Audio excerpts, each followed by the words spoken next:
Bonsoir tout le monde, ou bonjour, comme vous voulez, et bienvenue dans ce 77e épisode de l'ESM Made in France. Je suis en compagnie d'Adil. Bonsoir Adil. Bonsoir, et aujourd'hui j'ai le rubrique. Oui. Si nous allions les favoris de 3 ex-participants pour le cru de 2022. Oui, une petite rubrique d'Adil en fin d'émission. Bonsoir Alejandro. Bonsoir. Bonsoir Gwen. Bonsoir. Et bonsoir Alexandre. Bonsoir.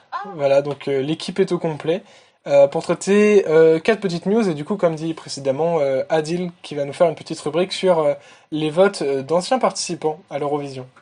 Qui est comment ils auraient voté à l'Eurovision 2022. On est parti, donc première news qu'on a eue, donc bon c'était une news, on s'y attendait un petit peu, c'est la confirmation de la participation de la France à l'Eurovision 2023. Alors bon, c'est une news assez basique, mais ce qui nous amène à un débat.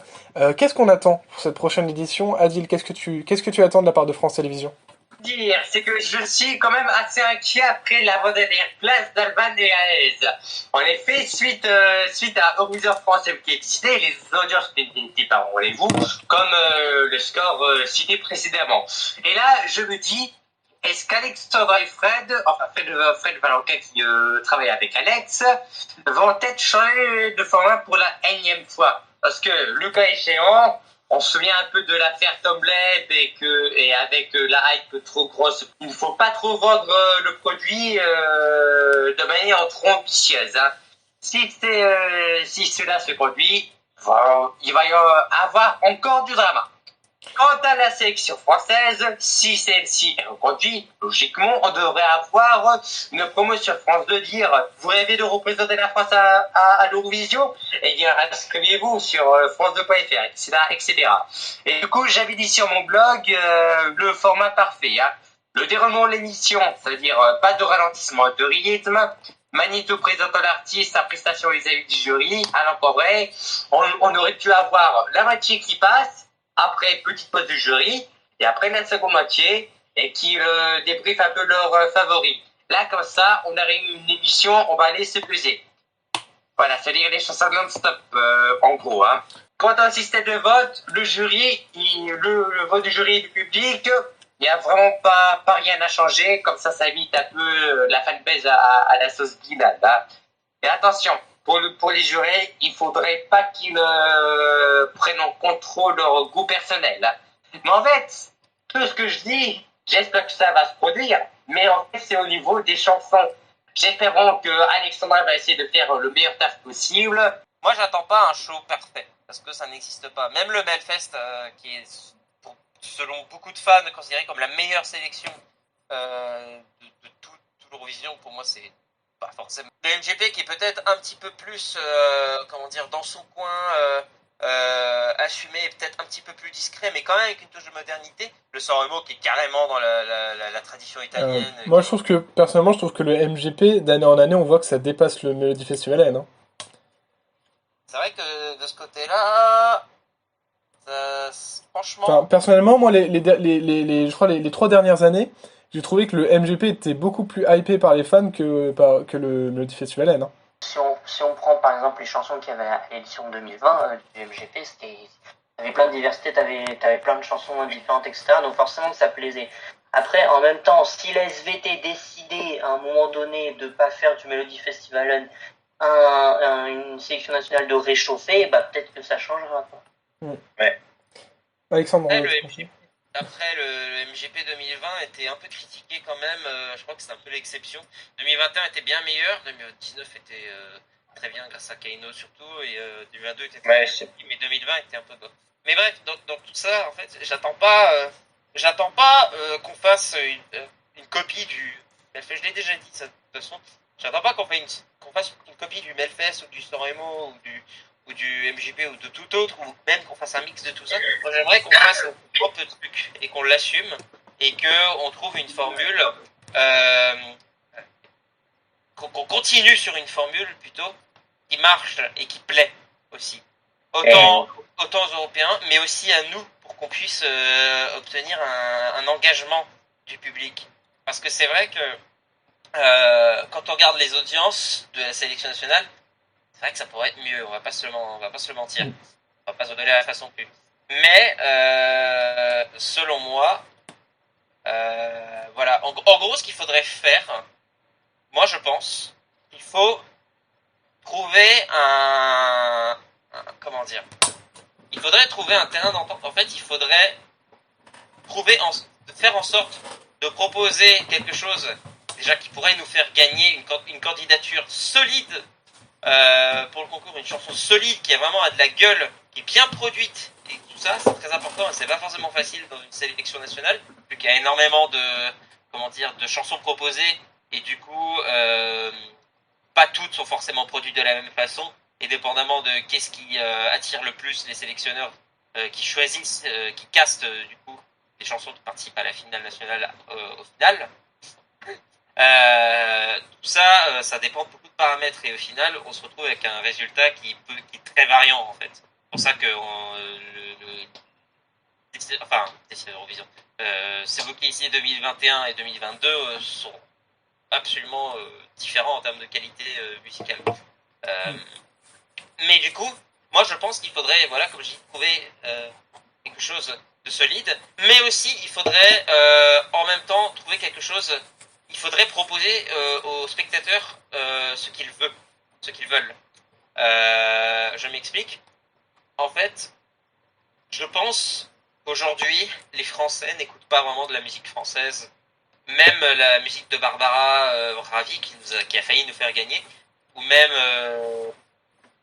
toutes les autres chansons du type qu'on a eues cette année. Moi, je pense pas que la très grande majorité des téléspectateurs lambda n'écoutent pas cette musique aujourd'hui. Moi, personnellement, dans mes amis, peut-être qu'il y en a qui regarderont d'ailleurs beaucoup, la plupart de mes amis, en fait, ils écoutent soit de la musique américaine, ou alors de la musique en anglais, en tout cas, musique anglophone, soit même, des fois, ils écoutent de la K-pop ou du Vocaloid, des trucs comme ça. Ou même des OST de jeux vidéo. Ils écoutent pas de musique française parce que peut-être parce que je sais pas, c'est question sociale et le fait d'être plus internationalisé. Mais en tout cas, je pense qu'il faut essayer de trouver un terrain d'entente. Moi, je pense pas qu'il faille supprimer le français de nos chansons. C'est pas du tout ça. Et puis je pense pas que les Européens, je pense qu'ils perdraient un peu leur repère et ça nous ferait pas forcément, ça nous donnerait pas forcément d'avantage. Après, ça dépend de la chanson. Tu parles d'avoir des chansons qui plaisent aux Français en termes de langage ou plutôt en termes de genre de musique? Bah, un peu des deux en fait.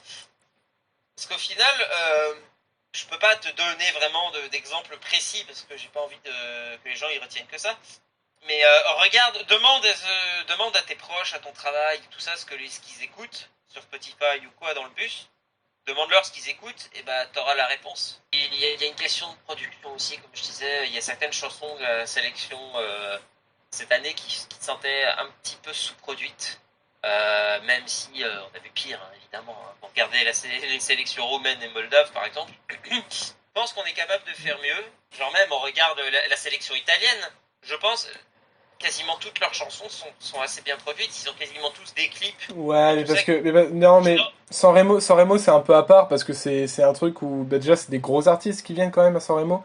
C'est pas rien et c'est aussi des chansons qui sont faites pour marcher, pour avoir une tournée derrière. Donc c'est pas la même chose Sanremo. C'est vraiment pas le même univers. Oui, le Sanremo, c'est de base le festival de la chanson italienne, tu vois, c'est pas une sélection pour l'Eurovision. Donc déjà, voilà. C'est quelque chose d'autre. Oui, non, mais ça, je sais. Ça, au final, je sais. Mais c'est bien l'Italie, donc la RAI, qui choisit d'utiliser le Sanremo au final, entre autres. Mais après, c'est vrai pas autre chose. Ce que tu dis, c'est vrai parce que dans le sens où nous, oui. on avait par exemple l'émission The Artist qui a totalement floppé en France. Qui était une émission où on découvrait de nouveaux talents de musique française et tout. Et les musiques étaient tout le temps super bien produites. Et je crois que c'était produit par la boîte de prod de Nagui, un truc comme ça.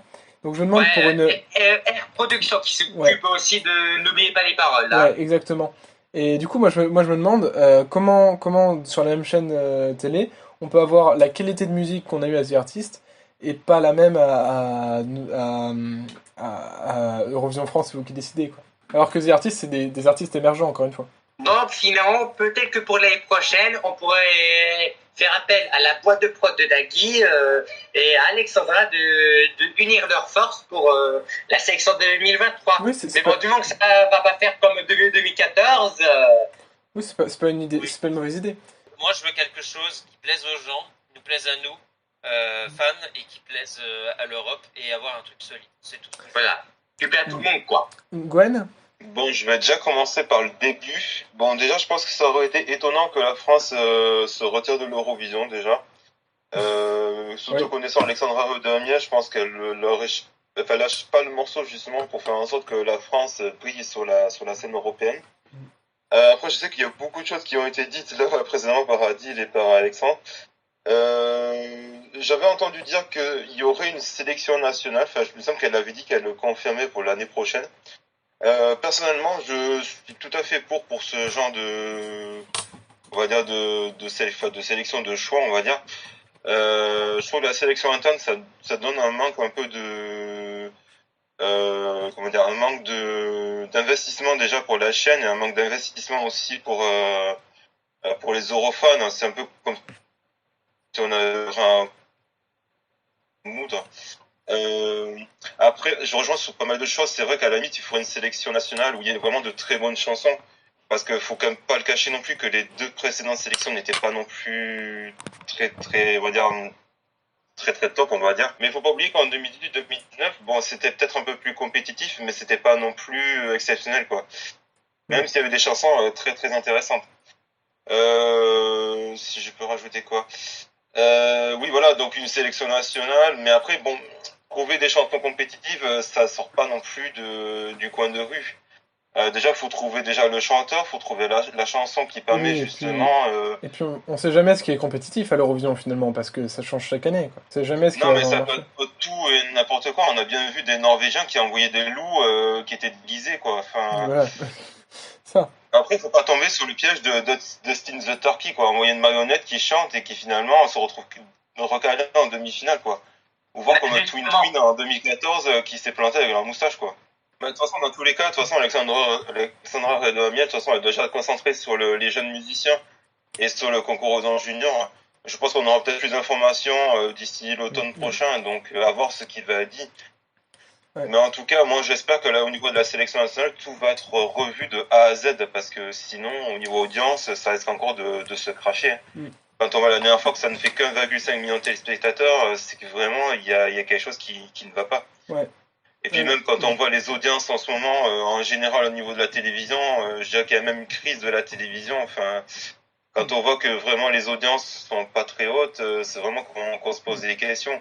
Est-ce qu'il faudrait pas faire quelque chose d'innovateur, par exemple à l'exemple peut-être de l'Allemagne en 2010 ou je sais pas quel autre pays, ou Alors, peut-être la Norvège en 2020 quand ils ont refait leur MGP, ou je sais pas quel autre pays peut-être. bah, moi je vais vous dire ce que j'attends. Enfin, moi je pense que déjà, Eurovision France, c'est vous qui décidez, n'est pas prêt de lâcher.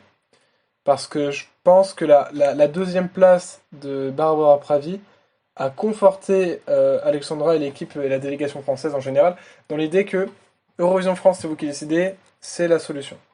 Et je suis un peu d'accord sur ça. Je vais revenir sur. Adil a dit. Enfin, je vais revenir sur ce qu'Adil a dit. Je suis pas d'accord avec toi sur le fait que. Je pense que. Alors, j'ai déjà dit dans le podcast, mais je vais le répéter. Moi, je suis pas d'accord sur le fait que les votes du public soient proportionnels. Enfin, je suis pas, non, je suis pas d'accord sur le fait qu'ils ne soient pas proportionnels. Moi, je suis pour que les votes du public soient retranscrits et par exemple un certain pourcentage de votes soit un certain nombre de points. Et pas qu'on fasse du 5, 10, 15, 20, 25, 25 points, tu vois, une suite arithmétique. Donc, enfin voilà, je suis pour qu'il y ait 50-50, mais quand même qu'on revienne au système de télévote qu'avait Destination Eurovision. Et voilà, enfin pour moi, il n'y a pas grand-chose à changer. Si le système de 2 rounds, je trouve ça toujours un peu nul, pas très utile. Je pense qu'on gagnerait en temps de l'émission et ce serait, enfin, ça donnerait plus envie aux gens de le voir vu que l'émission durerait moins longtemps. Donc voilà. Et avoir des invités, surtout des invités cohérents par rapport au monde de l'Eurovision, ce serait bien. Parce que certains parfois sont pas très cohérents par rapport à ce qu'on peut avoir, quoi. Ben, ce qu'ils pourraient ressentir dans leurs propos, hein. Et, et voilà. Et oui, oui, je vais revenir sur ce que Alexandre disait sur les chansons voilà, qui plaisent aux Français. Moi, je suis pas totalement d'accord avec ça parce que moi, je suis pour une France qui. Putain, on dirait un discours politique. Je suis pour une France qui innove et, euh, et avoir des chansons assez originales. Et par exemple, je pense que si pour 2022 on aurait pris que des chansons que les Français écoutent, tu vois, par exemple, qu'est-ce qui marche le plus en ce moment du rap, par exemple, je pense que on n'aurait pas eu Alban et Aez et leur comment on appelle ça déjà, du folktronica, très compliqué à dire, hein. Ou de l'électrofolk, hein, comme on veut. Et je pense qu'on n'aurait pas eu ce banger-là, quoi. Ça aurait été dommage. J'ai pas dit plus de mettre de la diversité, hein. Je dis juste qu'il faut pas, il faut quand même qu'il y ait dans là-dedans ce que les gens veulent entendre. J'ai pas dit qu'il Et y ait est-ce que justement sur les joueurs qui marchent en ce moment, est-ce que ça a vraiment marché ces derniers temps? Par exemple, à Destination Eurovision, je me souviens de comment ça s'appelle déjà? Une chanson qui était à moitié français, à moitié portugais. Por aqui, por aqui. C'est un Ah, Por aqui. espagnol, c'est pas espagnol. Ouais, c'est Espagnol, pardon, excusez-moi. Qui était très moderne et tout, et ça a pas fonctionné des masses, quoi. Donc, je sais pas si ça marcherait vraiment de mettre des chansons que les Français aiment actuellement. Enfin voilà, du coup c'est tout pour notre grand débat sur la participation de la France à l'Eurovision. Ça nous aura quand même duré une vingtaine de minutes. on va, on va continuer les news. La prochaine news, c'est Vincent Delbuzaille qui co-présentera l'Eurovision des jeunes musiciens qui se passera déjà dans 3 semaines. Rendez-vous compte, donc on est vraiment très proche. Pour rappel, ce sera au Corum à Montpellier. Donc il co-présentera avec Judith Shane. Et on a un petit peu passé un petit peu les news de jeunes musiciens nous sont un petit peu passés sous le nez, hein, pour être honnête. On a déjà nos 9 artistes qui représenteront du coup les 9 pays en lice pour cette édition. On aura en vrac, alors je vais pas dire les noms parce que sinon je vais les écorcher, ça va être horrible. On aura en vrac du violoncelle, de la clarinette, du piano, du violon et du trombone. Est-ce que vous allez y aller, vous, l'Eurovision des jeunes musiciens? Moi, je ne pourrais pas. Moi, malheureusement, non. Si jamais c'est présenté, si jamais c'est diffusé sur YouTube, je ne sais pas où je regarderai, mais sinon je ne pourrais pas y aller. Ça va être très compliqué. Voilà. Bon, pour rappel, ça se passera à Montpellier. Moi, je sais pas, je me tâte encore, je vous avoue. À voir le prix des billets de train et le prix des billets, mais... Oui, voilà, ouais, c'est surtout ça qui va déterminer. Ouais, voilà, aussi. On a eu du coup les représentantes macédoniennes qui sont sorties, donc c'est les premières représentantes... Non, c'est pas les premières, non, c'est les deuxièmes à être révélées, il me semble. Deuxième. Donc ce sera Lara Pcheka et Irana Dadidovska qui représenteront du coup la Macédoine du Nord à l'Eurovision Junior 2022. Elles ont fait du coup elles se sont présentées du coup lors d'auditions en face d'un jury du coup, qui sélectionnait les artistes. Du coup ce sera un duo pour la Macédoine du Nord. Est-ce que ça fait un petit peu d'espoir sur le fait que peut-être qu'ils se retireront pas pour 2023 pour l'Eurovision? Parce que du coup... C'est me dira. Ouais, voilà, donc on peut espérer qu'il soit à l'Eurovision 2023 parce qu'on savait qu'il y avait quelques rumeurs, ils avaient même fait, non, c'était la Roumanie qui avait fait ça, mais il y a quelques rumeurs avec normalement le lancer de drapeau par exemple qui avait été effectué et tout. Donc, parce que ça a une mauvaise image l'Eurovision en Macédoine apparemment. Donc, à voir, je pense qu'on peut avoir de l'espoir pour 2023. Et enfin, dernière news avant de passer à la rubrique d'Adil.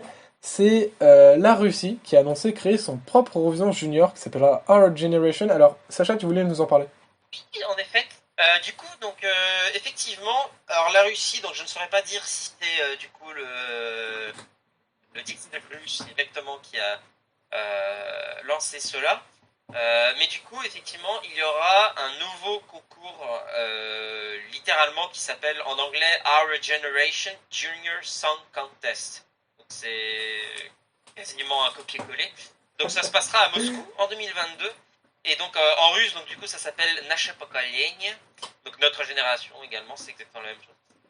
Donc ce sera en fait la version russe de l'Eurovision Junior, qui se déroulera, comme je viens de le dire, à Moscou, et qui aura des règles très similaires au concours du coup analogue de l'Eurovision Junior.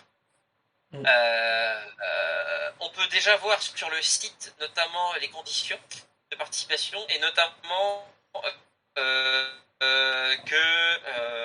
on remarque beaucoup de ressemblances bizarrement avec l'Eurovision Junior, notamment que les chanteurs devront avoir entre 9 et 15 ans. Alors, incroyable, les gens de 15 ans ont des droits en Russie, contrairement à l'Eurovision où ils n'ont pas le droit, ils sont trop jeunes pour participer à l'Eurovision, mais ils sont trop vieux pour participer à l'Eurovision Junior.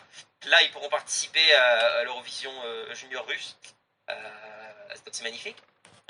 Il n'y aura pas plus que 6 personnes sur scène, c'est exactement pareil encore une fois. Les chansons devront se situer entre 2 minutes 30 et 3 minutes en longueur. Et aussi un fait intéressant, alors à prendre avec des pincettes, je ne sais pas exactement si c'est ça, mais de ce que j'ai compris, comment on appelle ça, les auteurs de la chanson, Les auteurs-compositeurs de la chanson voilà. Voilà, en fait, les interprètes, voilà, je crois que c'est ça, devront être les auteurs de la chanson. Donc, j'imagine que ce sera très similaire aux premières éditions du Junior, où les enfants devaient composer eux-mêmes et écrire eux-mêmes les paroles de leurs chansons. Ce qui me... En tout cas, je l'ai pris comme ça. Après, je ne suis pas sûr à prendre avec des pincettes, comme je l'ai déjà dit. Et du coup, voilà, donc l'équipe qui sera en charge de recruter les candidats sera la même équipe que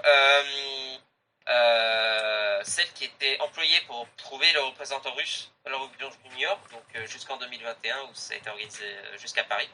Ce sera, alors j'ai oublié le nom du gars, mais c'est quelqu'un qui, alors, donc ce sera l'Académie Igor Koutoy. Donc c'est exactement la même académie qui recrutera les candidats. Donc c'était celle qui s'occupait de la candidature russe et qui avait sélectionné Tania en 2021 avec sa chanson Mon ami. Donc à voir ce que ça va donner. Alors je ne sais pas si ce sera des pays qui participeront ou juste tout simplement si ce sera un concours national. Donc non pas international mais juste national. Il y aura que la Russie. Ça je l'ignore totalement. Mais ça m'intéresse quand même de voir ça. Clairement, comme on en discutait un petit peu avant l'enregistrement, c'est une volonté, je pense, comme le disait notamment Arthur, c'est une volonté pour la Russie qui déjà est toute seule un peu politiquement, de dire voilà, vous, ce que les Occidentaux vous faites, on peut le faire tout seul, on n'a pas besoin de vous. Et globalement aussi, moi, ce que j'avais ajouté également que en fait la Russie, s'ils font ça avec le junior, en fait ça m'étonnerait pas du tout qu'ils fassent ça avec l'Eurovision adulte aussi et qu'ils fassent leur propre Eurovision et que en fait la Russie se transforme un peu en la nouvelle Turquie, donc Turquie s'était retirée en 2012 pour des raisons pas tout à fait similaires mais quand même donc pays qui n'a pas reparticipé depuis. Du coup, à voir ce que ça va donner, mais je garde un œil dessus. Est-ce que vous, du coup, messieurs, allez regarder du coup le concours Our Generation, le premier à Moscou? Non, moi pour le coup, alors si c'est la Russie seule, si c'est seulement la Russie et que c'est plus un espèce de oblastovision, bon je sais qu'il n'y a pas que des oblasts en Russie, mais si c'est ça globalement, je pense pas que ça va m'attirer plus que ça. Par contre, s'il y a d'autres pays du style d'Asie centrale, etc., peut-être que ça va attirer ma curiosité. Hein. Oui, voilà, à mon avis, si c'est ça, ce sera surtout des pays qui supportent le régime, je pense. Donc ça m'étonnerait pas qu'on ait de la Chine ou des trucs comme ça dedans, parce qu'en plus, il me semble pas que ce soit précisé que ce soit en Europe. Que l'Europe est... Pour l'instant, de ce que je vois, il n'y a aucune précision en termes de... Après, peut-être le Belarus. Oui, mais je veux dire, à part ça, globalement, toute l'Europe est contre le Gwen. Je pense pas que je vais peut-être vraiment le suivre, mais après, comme tu l'as bien résumé, c'est vrai que c'est peut-être pas étonnant qu'ils aient lancé ceci et qu'ils feront peut-être pareil sur le senior de leur côté. Ouais. Arthur? Moi, je pense pas que je regarderai, mais bon, bah ils font leurs choses de leur côté, pourquoi pas. Hein, fallait s'y attendre, ils allaient pas rester à rien faire, donc ouais, non, je pense pas que je regarderai, mais bien pour eux, je sais pas. Bon, à mon avis, c'est pas ce qui handicapera l'Eurovision Junior. Ok. Ah oui, non. Du coup, ça pose la question aussi de est-ce que. Donc, du coup, moi, mon avis personnellement, c'est. Comme je l'ai déjà dit, je pense que je vais regarder, ou en tout cas jeter un œil. Mais ça pose la question de l'avenir de la Russie à l'Eurovision et aussi à l'Eurovision Junior. Même dans le cas où la guerre, qui sont les faits pour ceux qui sont, s'arrêterait. Donc je ne sais pas si la Russie redéposerait une candidature pour refaire partie de l'Union Européenne en radiodiffusion. À voir, mais ça me semble assez mal en point. Ouais. C'est vrai que la news, moi je l'ai découverte un peu au hasard en fait, tout simplement. C'est nos chers voisins espagnols de ESC Plus Espagna qui ont relevé l'info. Et c'est vrai que quand je suis tombé là-dessus, je me dis tiens, ça serait bien de le mettre pour l'épisode d'aujourd'hui. Et enfin, le concours, donc ce junior russe est prévu du coup pour l'automne. Du coup, voilà, c'est tout ce que j'avais à dire sur cette rubrique. Et du coup, on passera à celle d'Adil. Oui. Alors, on va passer à la dernière partie de cet épisode. C'est Adil qui est venu nous parler des votes que d'anciens participants auraient fait à l'Eurovision 2022 si vous avez été dans les jurys. Vas-y, Adil. Eh oui, justement, c'est une question qui me trotte dans la tête depuis le 14 mai passé.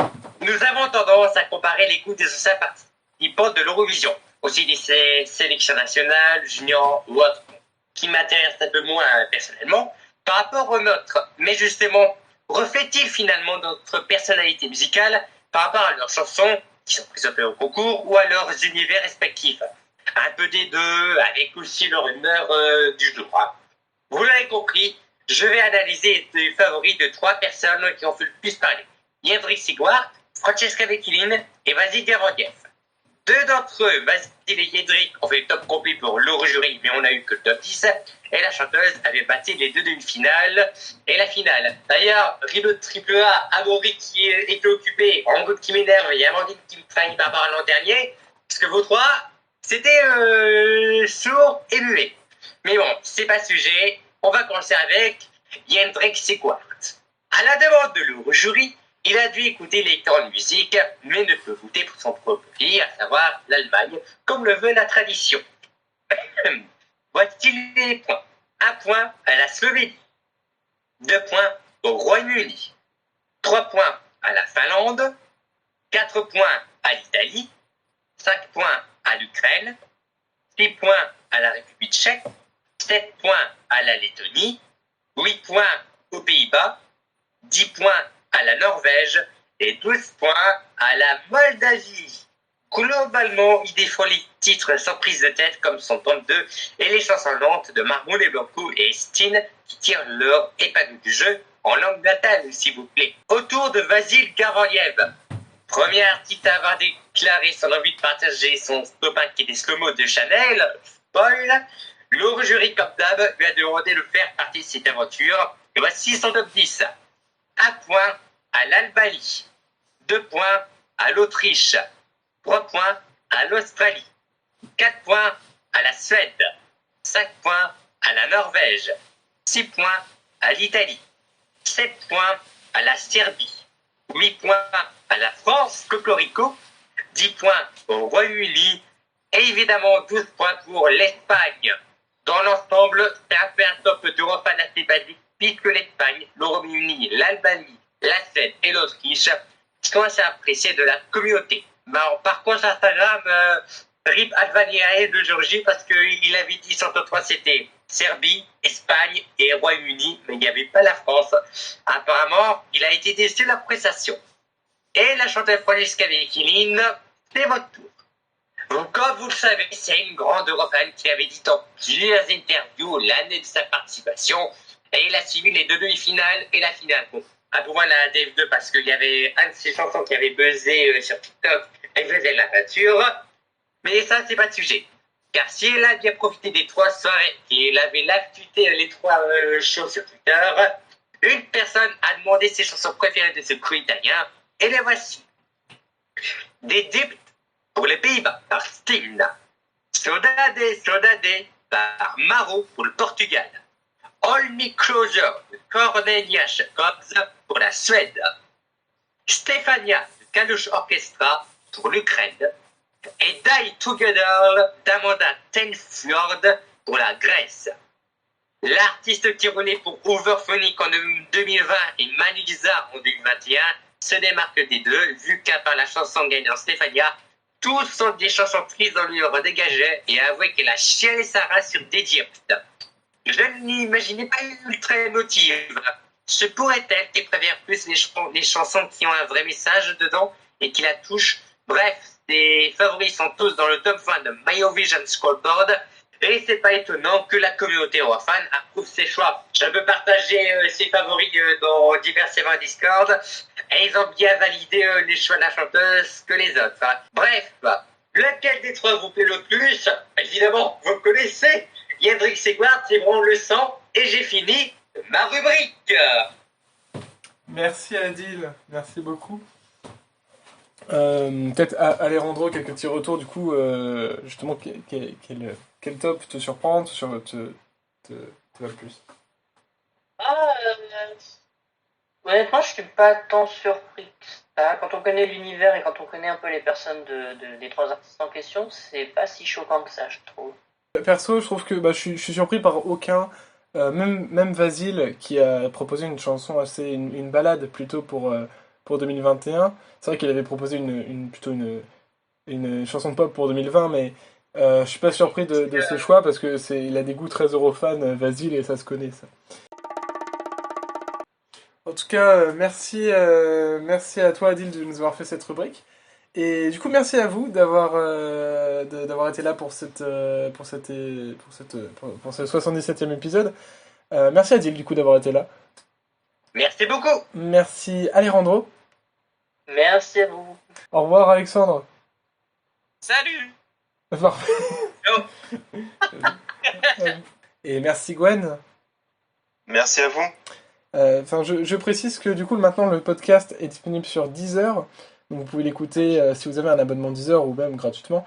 Vous pouvez l'écouter avec votre application, mais aussi un site internet qu'on vous mettra dans la description. Vous pouvez écouter le podcast. Donc là, si vous l'écoutez sur YouTube, vous pourrez enfin l'écouter l'écran mis en veille si vous l'écoutez sur téléphone, ou encore le télécharger si vous voulez l'écouter en hors connexion.